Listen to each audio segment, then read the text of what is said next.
Hello guys, आज मैं आपको एक के ड्रामा एक्सप्लेन करने जा रही हूँ। Let's start. मूवी के स्टार्टिंग में हम सिया को देखते हैं जो अपने क्लास में पढ़ाई कर रही होती है। शायद हमारी मेन कैरेक्टर ज़रूर पढ़ाकू होगी, बट सडनली हम नेक्स्ट सीन में देखते हैं कि वो क्लासरूम में सो रही है। उसे पढ़ाई से बिल्कुल भी लेना देना नहीं है। वो तो क्लास में इसलिए आती है क्योंकि उसकी मॉम बोलती है। नेक्स्ट सीन में हम सिया और उसकी मॉम को देखते हैं, जिस पर मॉम बोलती है कि जाओ जाकर पढ़ाई करो, बट सिया पढ़ाई करने से मना कर देती है और बोलती है कि पढ़ाई बहुत ज़्यादा बोरिंग है और मुझे उसके करने में मज़ा भी नहीं आता। नेक्स्ट सीन में हम सिया के क्लासमेट को देखते हैं जिसका नाम फैंग है और वो बहुत ही ज़्यादा पढ़ाकू है और वो हमेशा फर्स्ट आता है और वो सिया का पड़ोसी भी है। इसके बाद हम फैंग को देखते हैं जो कि क्लासरूम में टीचर से सर्टिफिकेट ले रहा होता है क्योंकि वो फर्स्ट आया है। टीचर उसे बहुत पसंद करते हैं क्योंकि वो पढ़ाकू के साथ साथ एक अच्छा स्टूडेंट भी है। नेक्स्ट सीन में हम सिया और उसकी मॉम को देखते हैं जिस पर मॉम बोलती है कि ज़रा उस लड़के को तो देखो, वो कितना ज़्यादा पढ़ाकू है और हमेशा पढ़ता ही रहता है। इसके बाद उसकी मॉम बोलती है कि उसके मॉम डैड को तो देखो, कितने ज़्यादा खुश लग रहे हैं और एक मेरी बेटी है जो मुझे हमेशा निराश ही करती रहती है। इसके बाद उसकी मॉम गुस्से से उसकी चोटी पकड़ती है और बोलती है कि तुम्हें जब तक पढ़ाई करनी पड़ेगी जब तक फैंग पढ़ाई करता है। अगर तुम ऐसा नहीं करोगी तो मैं तुम्हें खाना नहीं दूंगी, साथ में फ़ोन भी नहीं दूंगी। ये बात सुनकर सिया चौंक जाती है।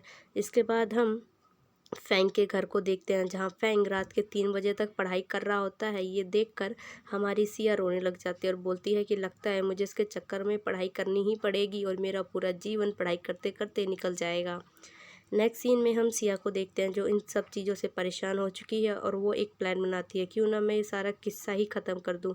वो अपने हाथ में चाकू लेती है और बोलती है कि आज तो फैंग गया, बट फैंग उसे पीछे मुड़कर देखता है तो सिया चाकू छुपा लेती है और उसे सेब देती है खाने को। इसके बाद हम सिया को देखते हैं जो कि एक प्लान बनाती है कि क्यों ना मेरे क्लास की सबसे सुंदर लड़की जिसका नाम ब्यूटी है और फैंग, उन दोनों का चक्कर चला दूँ।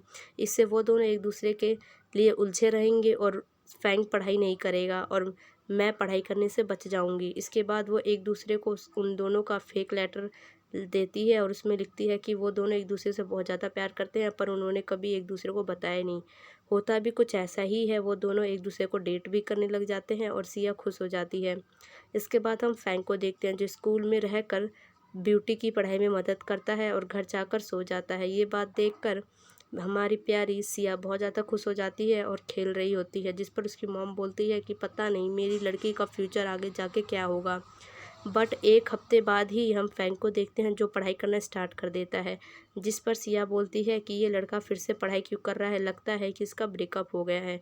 फिर हमें पता चलता है कि ब्यूटी का ट्रांसफ़र दूसरे स्कूल में हो चुका है, इसलिए उसने ब्रेकअप कर लिया और वो अब नए स्कूल में जाकर नए बॉयफ्रेंड बना रही है। इसके बाद हम सिया को देखते हैं जो अपने हाई स्कूल का रिज़ल्ट चेक कर रही होती है और वो देखती है कि वो पास हो चुकी है। ये बात देखकर वो शॉक्ड हो जाती है क्योंकि उसे बिल्कुल भी उम्मीद नहीं थी कि वो पास भी हो जाएगी।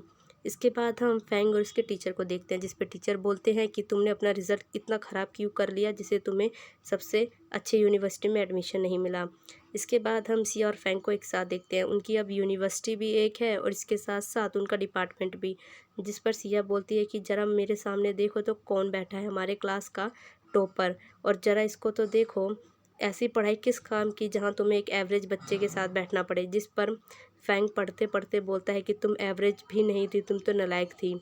इसके बाद हम सिया को देखते हैं जो अपनी यूनिवर्सिटी में आकर बहुत ज़्यादा खुश होती है क्योंकि उसे आज पहली बार इतना ज़्यादा सम्मान दिया गया है।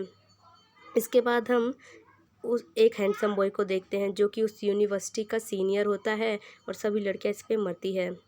नेक्स्ट सीन में हम सिया और फैंग को देखते हैं जिस पर सिया और फैंग अपनी बुक कलेक्ट करके यूनिवर्सिटी में जा रहे होते हैं, बट सडनली उन्हें ब्यूटी दिखती है। ब्यूटी ने भी इसी स्कूल में एडमिशन लिया है। इसके बाद सिया तो उससे बात करती है बट फैंग ब्यूटी को देख कर वहाँ से चला जाता है। इस नेक्स्ट सीन में हम सिया और उसके सीनियर को देखते हैं जिस पर सिया अपने सीनियर को चेयर अप करने आई थी, जिस पे सीनियर सिया को थैंक यू बोलता है। इसके बाद हम सिया को देखते हैं जो कि अपने सीनियर को चेयर अप कर रही होती है।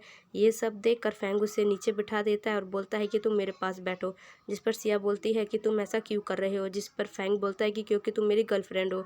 ये बात सुनकर जो सिया ड्रिंक कर रही होती है वो उसके ऊपर फेंक देती है और बोलती है कि क्या तुम पागल हो चुके हो, तुमने अभी पता है क्या बोला है, जिस पर फैंग बोलता है हाँ मुझे पता है। ये बात सुनकर यूनिवर्सिटी के सभी स्टूडेंट चौंक जाते हैं और हम ब्यूटी को देखते हैं जो बहुत ज़्यादा जेलस फील कर रही है। इसके बाद हम सिया को देखते हैं, जिस पर सिया बोलती है कि क्या तुम सच्ची में जो तुमने बोला है वो सही है, जिस पर फैंग बोलता है कि हाँ जो मैंने बोला है वो सही है। इसके बाद हम सिया को देखते हैं जो रात में सोते समय सोच रही होती है कि फैंग ने उसे ये सब क्यों बोला, ज़रूर वो पागल हो गया होगा। फिर वो एक आइडिया निकालती है, सोचती है कि शायद आज भी फैंग ब्यूटी को पसंद करता है और वो उसे जेलस फील करवाना चाहता है मेरे ज़रिए, ताकि ब्यूटी उससे जेलस हो जाए और ब्यूटी उसके पास आ जाए। इसके बाद हम सिया को देखते हैं जो यही सब सोच रही होती है, बट सडनली उसे ब्यूटी दिखती है, जिस पर ब्यूटी बोलती है कि मेरा कल बर्थडे है तो तुम और फैंग मेरे बर्थडे पे ज़रूर आना, जिस पर सिया बोलती है हाँ हम आएंगे, तुम्हें पता है कि आज भी तुम्हें फैंग बहुत ज़्यादा पसंद करता है, तुम उससे रिलेशनशिप बना लो, जिस पर ब्यूटी उससे बिना कुछ कहे वहाँ से चली जाती है। नेक्स्ट सीन में हम सिया और फैंग को देखते हैं, जिस पर सिया बोलती है कि आज कल ब्यूटी का बर्थडे है, क्या तुम मेरे साथ चलोगे, जिस पर फैंग मना कर देता है, बट सिया के मनाने से फैंग मान जाता है। नेक्स्ट सीन में हम सिया और फैंग को एक साथ देखते हैं, वो लोग शॉपिंग करके आ रहे होते हैं, जिस पर फैंग बोलता है कि इतनी सारे कपड़ों की मुझे ज़रूरत नहीं थी, जिस पर सिया बोलती है कि कभी तुमने अपनी ड्रेस देखी है जो कि बहुत ही ज़्यादा ओल्ड फैशन है और कोई भी लड़की इस ड्रेस को देखकर तुमसे अट्रैक्ट नहीं होगी। ये बात सुनकर फैंग को बहुत ज़्यादा बुरा लगता है। नेक्स्ट सीन में हम सिया और फैंग को पुलिस स्टेशन में देखते हैं, क्योंकि सिया का बैग चोरी हो चुका है और वो पुलिस स्टेशन में कंप्लेन लिखवाने आई होती है और वो चोर पकड़ा भी जाता है, बट उस चोर के फादर आकर अपने बेटे को छुड़ा लेते हैं, जिस पर सिया उस ओल्ड मैन को भला बुरा कहने लग जाती है और बोलती है कि तुमने अपने बच्चे को यही संस्कार दिए, तुम्हारे ही कारण आजकल की युवा पीढ़ी बहुत ज़्यादा बिगड़ रही है। इसके बाद हम सिया को देखते हैं जो खरगोश के साथ खेल रही होती है। ये खरगोश उसे यूनिवर्सिटी की तरफ से मिला है एक्सपेरिमेंट करने के लिए, बट सिया इस पर एक्सपेरिमेंट नहीं करती और बोलती है कि मैं इसे रखूँगी अपने पास। इसके बाद वो खरगोश फैंग को भी दिखाती है। फैंग जैसे ही खरगोश को देखता है वो बेहोश हो जाता है। इसके बाद सिया उससे पूछती है कि तुम खरगोश से इतना डरते क्यों हो, जिस पे वो बताता है कि जब मैं छोटा था तब मेरे पास एक चिकन था, मैं उसके साथ खेला करता था, क्योंकि सब मुझे बुली किया करते थे और मेरे साथ कोई खेलता भी नहीं था, तो मैं इसी मुर्गे के साथ खेला करता था और ये मेरा बहुत अच्छा दोस्त बन गया था। लेकिन एक दिन जब मैं स्कूल से आया तो मैंने देखा कि उस चिकन का तो चिकन सूप बन चुका है। ये देखकर मेरा दिल टूट गया और मैं बहुत अंदर से टूट गया। इसके बाद मैंने उन सभी जानवरों से डर लगने लगा जो कि एक पालतू हैं, इसलिए मैं खरगोश को देखकर बेहोश हो गया था। इसके बाद हम सिया को देखते हैं और ब्यूटी की चमची को देखते हैं। इसके बाद सिया ब्यूटी की चमची से पूछती है कि मैंने सुना है कि ब्यूटी अपने बर्थडे पर एक डांस पार्टी रखने वाली है, जिस पर चमची बोलती है हाँ, जिस पर ब्यूटी बोलती है कि इसमें क्या फैंग के साथ वो डांस करेगी, जिस पर चमची बताती है कि नहीं, वो उसके साथ डांस करेगी जो सबसे ज़्यादा हैंडसम दिखेगा। इसके बाद हम सिया और फैंग को देखते हैं जो कि डांस की प्रैक्टिस कर रही होते हैं, जिस पर सिया बोलती है कि तुम्हें डांस सीखना ही पड़ेगा क्योंकि तुम्हें ब्यूटी को इम्प्रेस करवाना है। इसके बाद हम देखते हैं कि वो डांस कर रहे होते हैं, उनको देखकर ऐसा लगता है कि जैसे वो डांस कम कुश्ती ज़्यादा कर रहे हों। नेक्स्ट सीन में हम बर्थडे का सीन देखते हैं, जिस पर सिया बोलती है कि फैंग ने तुम्हारे लिए बहुत अच्छा डांस प्रिपेयर किया है, तो तुम प्लीज़ फैंग के साथ ही डांस करना, जिस पर ब्यूटी बोलती है कि वो तो मेरी मर्ज़ी है, मैं किसके साथ डांस करूं, जो सबसे ज़्यादा सुंदर दिखेगा मैं तो उसी के साथ डांस करूंगी। इसके बाद हम सिया को देखते हैं जो कि अपने सीनियर के पास बैठकर अपने सीनियर से पूछती है कि क्या तुम ब्यूटी को पसंद करते हो, जिस पर सीनियर बोलता है कि मैं ऐसी लड़कियों को पसंद नहीं करता जो अपने में ही गुम रहती हैं। नेक्स्ट सीन में हम फैंग को देखते हैं जो कि बर्थडे पे आता है और वो बहुत ही ज़्यादा हैंडसम दिख रहा होता है। उसे देखकर सभी लोग हैरान हो जाते हैं, यहाँ तक कि ब्यूटी भी उसे देखकर हैरान हो जाती है कि इतना ज़्यादा अगली बॉय और इतना ज़्यादा हैंडसम कैसे बन गया। इसके बाद हम सिया को देखते हैं जो उसे देखकर एकदम शॉक्ड हो जाती है। इसके बाद हम ब्यूटी को देखते हैं जो कि फैंग के पास जाकर उसे बोलती है कि क्या तुम मेरे साथ डांस करोगे, बट फैंग उसे मना कर देता है। वो बोलता है कि मैं तो बस सिया के लिए यहाँ पर आया हूँ और मैं उसी के साथ डांस करूँगा। जब सिया और फैंक डांस कर रहे होते हैं तो सिया बोलती है कि तुम ये जानबूझ के कर रहे हो ना, ताकि तुम ब्यूटी को जेलस फील करवा सको, मुझे पता है। इसके बाद हम नेक्स्ट मॉर्निंग देखते हैं, जिस पर सिया बोलती है कि मैं ज़रूर ब्यूटी को सब कुछ क्लियर कर दूंगी, ताकि ब्यूटी उसके साथ रिलेशनशिप बना ले, अब तो वो हैंडसम भी लग रहा है। इसके बाद हम ब्यूटी को देखते हैं, जिस पर ब्यूटी सिया से पूछती है कि क्या सच में तुम फैंक की गर्लफ्रेंड हो, जिस पर सिया बताती है कि नहीं, मैं फैंक की गर्लफ्रेंड नहीं हूँ, वो तो बस तुम्हें जेलस फील करवाना चाहता है। ये बात सुनकर ब्यूटी हंसते हुए वहाँ से चली जाती है। नेक्स्ट सीन में हम सिया और फैंक को एक साथ देखते हैं, जिस पर सिया बोलती है कि तुम पता क्यों नहीं देते हो सब कुछ सच सच, कि तुम ब्यूटी को बहुत ज़्यादा पसंद करते हो और तुम मेरा यूज़ कर रही हो। मैं तो तुम्हारी चाइल्डहुड दोस्त हूँ, फिर भी तुम मेरा यूज़ कर रहे हो। ये बात सुनकर फैंक वहाँ से चला जाता है बिना कुछ कहे। नेक्स्ट सीन में हम ब्यूटी और फैंक को एक साथ देखते हैं, जिस पर ब्यूटी फैंक से बोलती है कि क्या तुम मेरे फ्रेंड बनोगे, जिस पर फैंक बोलता है कि हाँ, क्यों नहीं। नेक्स्ट सीन में हम ब्यूटी को देखते हैं, जो फैंक के लिए लंच लाई होती है, बट फैंक लंच करते करते सिया को चिढ़ा रहा होता है, क्योंकि सिया अपने लंच में बहुत ही अच्छा खाना नहीं लाई हुई होती है। इस वजह से वो खाना खाते खाते सिया को चिढ़ाता है। ये सब देखकर ब्यूटी जेलस फील करती है।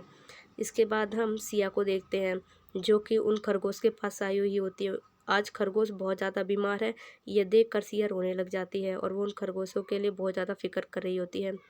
सडनली हम फैंक को देखते हैं, जो ये सब देखकर बहुत ज़्यादा उदास होता है, लेकिन उसको डर होता है कि अगर मैं उधर जाऊंगा तो मेरा डर फिर से आ जाएगा। बट वो सिया के आंसू देखकर उस रैबिट के पास चला ही जाता है और वो रैबिट को अपने पास रख कर उनका इलाज भी करता है। नेक्स्ट सीन में हम ब्यूटी और उसकी चमची को देखते हैं, जिस पर चमची बोलती है कि क्या तुम सच में फैंक को पसंद करती हो, जिस पर ब्यूटी बोलती है नहीं, मैं फैंक को पसंद नहीं करती हूँ, मैं तो बस सिया से जेलस फील करती हूँ, मैं नहीं चाहती मैं किसी ऐसी लड़की से हारूँ जो देखने में बिल्कुल भी सुंदर नहीं है। ये बात सिया सुन लेती है और वो बोलती है कि तुम जैसी लड़कियों के कारण सारे लड़के ही पागल हो जाते हैं, तुम्हारे पीछे पड़े रहते हैं। बट मैं फैंक को ऐसा नहीं करने दूंगी, मैं ये सारी बातें मैं फैंक को बता दूंगी। नेक्स्ट सीन में हम यूनिवर्सिटी का सीन देखते हैं, जहाँ पर सिया पढ़ाई कर रही होती है और हम देखते हैं कि उसके टीचर और कोई नहीं, वही ओल्ड मैन है जिसे जिसे सिया ने उस दिन डांटा था। ये सिया देखकर चौंक जाती है, जिस पर ओल्ड मैन बोलते हैं कि मैंने तुम्हें जो रैबिट दिए थे, तुम अब उनको मार दो, क्योंकि अब उनका काम ख़त्म हो चुका है। जिस पर सिया उठकर बोलती है कि हम ऐसा नहीं करेंगे, जिस पर ओल्ड मैन बोलता है कि करना ही पड़ेगा, अगर तुम ऐसा नहीं करोगे तो तुम यूनिवर्सिटी से निकाल दी जाओगी। जिस पर सिया बोलती है कि हम उसे पाल भी तो सकते हैं, जिस पर ओल्ड मैन बोलता है कि नहीं, ये एक एक्सपेरिमेंट किए हुए रैबिट है और एक्सपेरिमेंट किए हुए रैबिट को कौन पालना चाहेगा। जिस पर सिया बोलती है कि मैं पालूंगी, जिस पर ओल्ड मैन बोलते हैं कि अगर इस क्लासरूम में से कोई भी बच्चा तुम्हारा साथ देता है तो मैं इसकी इजाज़त दे दूंगा। बट सडनली ब्यूटी खड़ी हो जाती है और बोलती है कि मैं सिया के साथ हूँ। इसके बाद हम ब्यूटी, सिया और फैंक को देखते हैं, जिस पर सिया बोलती है कि ज़रूर ब्यूटी, तुम्हारा इसमें कोई चाल होगी, तुम ज़रूर फैंक को अपने साथ रखना चाहती हो, पर मैं ऐसा नहीं होने दूंगी। लेकिन फैंक बोलता है कि तुम ऐसे सब क्यों कर रही हो, उसने तो तुम्हारी मदद की है। जिस पर वो फैंक से गुस्सा होकर वहाँ से चली जाती है। नेक्स्ट सीन में हम ब्यूटी और सिया को एक साथ देखते हैं, जिस पर जिस पर सिया बोलती है कि तुम ये सब क्यों कर रही हो, जिस पर ब्यूटी बोलती है कि तुम्हें पता है ना, मैं बहुत ज़्यादा ब्यूटीफुल हूँ और मेरे लिए बहुत से लड़के मरते हैं, अगर मैं जो कहूँगी क्लास के सारे लड़के वही करेंगे, अगर तुम फैंग से दूर हो जाओगी तो मैं तुम्हारे लिए बोट इकट्ठा करूँगी और रैबिट्स भी बच जाएंगे। ये बात सुनकर सिया मना कर देती है, बोलती है कि मैं अपने किसी भी दोस्त को ऐसी लड़की के साथ नहीं फंसाना चाहूँगी जो कि बहुत ही ज़्यादा गंदी हो और उसके इरादे भी अच्छे ना हो। इसके बाद हम कार देखते हैं, कार में रैबिट्स होते हैं और वो कार रैबिट्स को लेकर कहीं ले जा रही होती है और वो और कोई नहीं, सिया होती है। वो सिया सारे रैबिट्स को अपने साथ ले जाकर कहीं छोड़ने वाली है। ये सब कैमरे में रिकॉर्ड हो जाता है और उसके टीचर और फैंग ये सब देख रहे होते हैं, जिस पर टीचर बोलते हैं कि अब तो सिया यूनिवर्सिटी से निकाल दी जाएगी। बट फैंग खुश हो जाता है उसके इस काम को देखकर और वो बोलता है कि मुझे पता है वो कहाँ गई होगी। नेक्स्ट सीन में हम देखते हैं कि वो उसी जगह पहुंच जाता है और उसे रैबिट्स भी दिख जाते हैं और वो सिया को देखता है तो सिया वहाँ से डूबने जा रही होती है। फैंग को लगता है कि शायद वो सुसाइड करने जा रही हो, जिस पर फैंग देखकर उसकी मदद के लिए वहाँ जाता है और वो उसे वहाँ से खींच के ले आता है और वो बोलता है कि तुम ये सब क्या कर रही हो।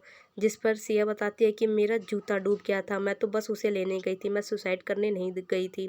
जिस पर फैंग बोलता है कि तुमने ये सब क्यों किया, तुम्हें पता है कि अब तुम्हें यूनिवर्सिटी से निकाल दिया जाएगा। जिस पर सिया बोलती है कि क्या तुमने कभी किसी से प्यार किया है। जिस पर फैंग बोलता है कि तुम ऐसा क्यों पूछ रही हो। जिस पे सिया बोलती है कि तुमने तो सिर्फ अपनी बुकों के अलावा और किसी को देखा भी नहीं है, इसलिए तुम प्यार का मतलब क्या जानो। जिस पर फैंग उसे बताता है कि बचपन में तुमने मुझे ये पेन दिया था, क्या तुम्हें याद है।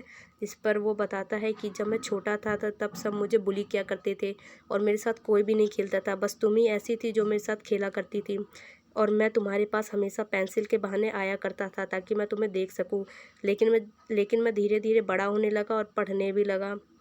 ये सब देखकर तुम जेलस फील करने लगी। इसके बाद वो बोलता है कि मैं तुमसे बहुत ज़्यादा प्यार करता हूँ और इसीलिए मैंने नंबर भी कम लाए थे ताकि मैं तुम्हारे साथ एडमिशन ले सकूँ और तुम्हारे साथ रह सकूँ।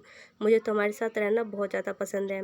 ये बात सुनकर सिया उससे बोलती है कि क्या तुमने सच्ची में ये सब किया था। जिस पर फैंग बोलता है हाँ।